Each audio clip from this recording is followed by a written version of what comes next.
All right, everyone, I'm right back here continuing from my last 7-minute podcast, hoping that you guys who tune into that one are just going to keep streaming right through, but wanted to separate it a little bit so that someone could come in and get some value out of this one alone. So basically where I just ended with that one, though, we were talking about this parent-teacher relationship, the parent-student and teacher-student relationship, and how that student then kind of ties that relationship together. Now I wanted to talk a little bit about the confines in which I think a school should be operating, and then some of the construct that should surround that communication between teacher and student, and how we as board members, assuming I could become a board member, but how the board members could facilitate this, and also how we can give some protective language that really is what the classroom adheres to, so that now parents on either side of the fence can look in and smile at what's happening. So as a chiropractor, we always talk, well, not we, but this office, we always talk cautiously about vaccination. And over the years, I've educated most of my patients to consider altering the vaccine schedule for their children.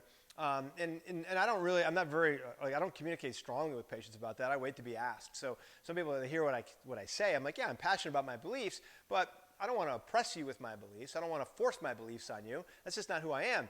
So I got tons of people come in here who've been vaccinated with COVID vaccine, and I'm like, yeah, it's fine. You know how I feel about it. Now I know how you feel about it. So if you have any questions ever, you can ask me. That's it, period. So, but one of the things that we've always talked about is, vaccination has an extremely different appearance to different people groups. So over here on one side, you got chiropractors, and they're seeing, a vaccine going into a child, and they're saying, oh no, oh no, oh no, are we sure? Are we sure? Are we sure? Is this the right thing? Caution, caution, caution. And then over here on the other side, you see the average medical doctor would look at that and say, yay, good job, good job, good job, right? And so the same event creates two completely different responses. And so what I would say is, in the end, the only person who matters, or the only opinion that matters in that, is the parents.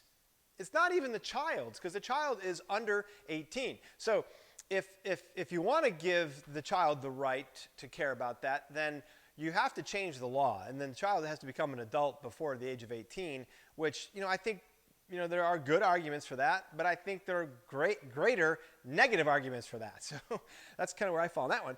But that's kind of the thing, is when you're looking at one event, like, well, how do you get both parties to look at something happening and both smile, right? Like two different sides of the fence looking in saying, hey, that's exactly what I want to see happen.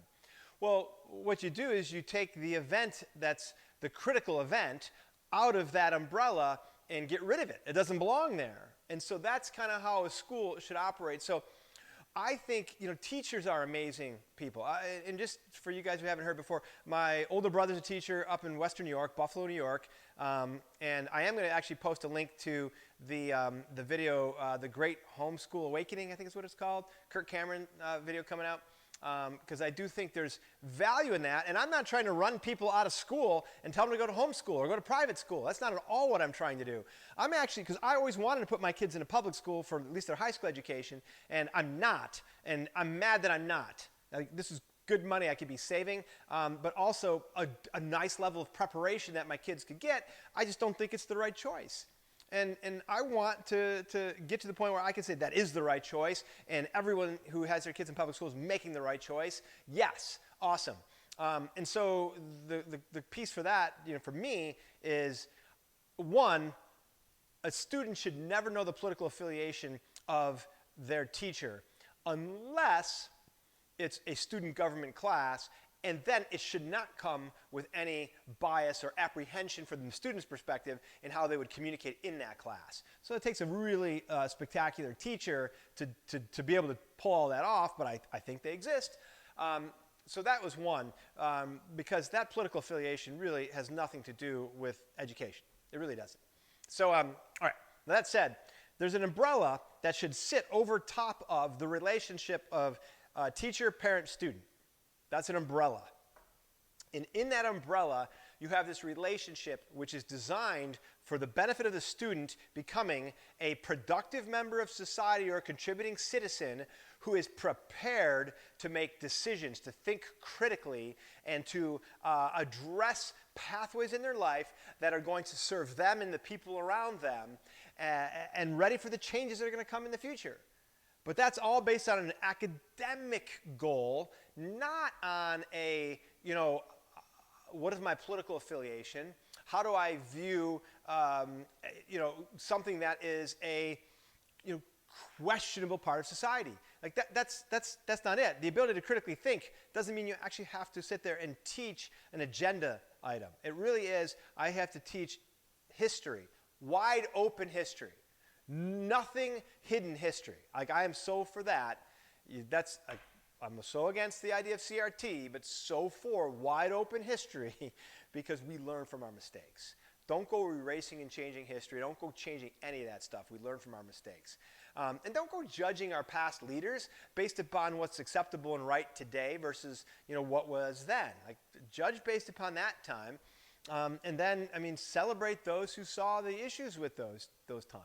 So, all right, back over to that relationship. So the umbrella guides the relationship, and that relationship between parent and teacher is designed to create the opportunity for the student to flourish in that goal without sideways, distraction.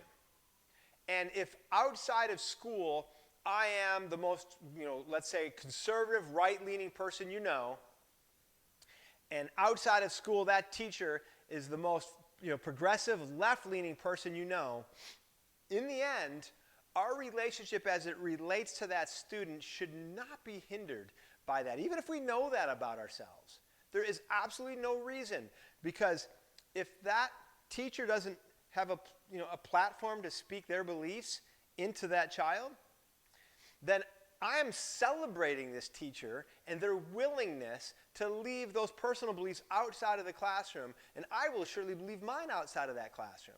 And we will let this relationship here just run the way we look at the benefit to the student. That's how it used to be. Now, I say that, I will say, I remember being 8th grade science, Mr. Daniels, Western New York, and having him say, there is no God. There's no way there's any such thing as a God. The evolution has proven it. It's the most ridiculous notion there was, or there is. Now, I argued against that. I was, it was 8th grade. If it was 4th grade, I might have, I don't know what I would have done. But in 8th grade, I argued against that provision, that idea. And I think, though, I never should have been put in that position. It never should have been something that I had to deal with. I shouldn't have had to have that. And because what that did, guess what it did? It drew a line down the center of the class. Now, sadly, it wasn't the center. That would have been a little bit easier. But it was, there were maybe 6 or 7 of us who you could tell were kind of and then there were 3 or 4 really outspoken individuals that said, yeah, you're so right, you're so right, you're so right. And then there were a bunch of people just kind of quiet about it, but it didn't seem like they were just doing their thing, right? But it created a separation in that classroom that should not have existed. And I had to go to school with all of those people, the rest of the way through high school. So 8th, then 9th, 10th, 11th, 12th. And, it becomes uncomfortable. It's not good for the outcome of the child's relationships with those people in that classroom. Imagine if we had brought that up every single week and had discussion points on that. It could have gotten way worse. So my point then is, I really love what teachers are doing. I love their ability to reach children, but it's important that the parents involved, because so many things that we see coming down from the curricula that's coming out of a left agenda curricula is designed to separate a relationship between parent and child. And college does that so well. It creates such odds, and it's so easy to do it with impressionable kids. Oh, progressive. I was the same way. I was progressive and right at the same time. And I did that all, through my first 4 or 5 years at college, and then I came out, got married, worked a little bit, went back, spent another 5 years in college, and in those years I was who I am today. So, all right, that's almost 10 whole minutes. Oh my gosh, I'm so sorry. Okay, thanks for listening. Early voting's open. I hope you'll vote for me.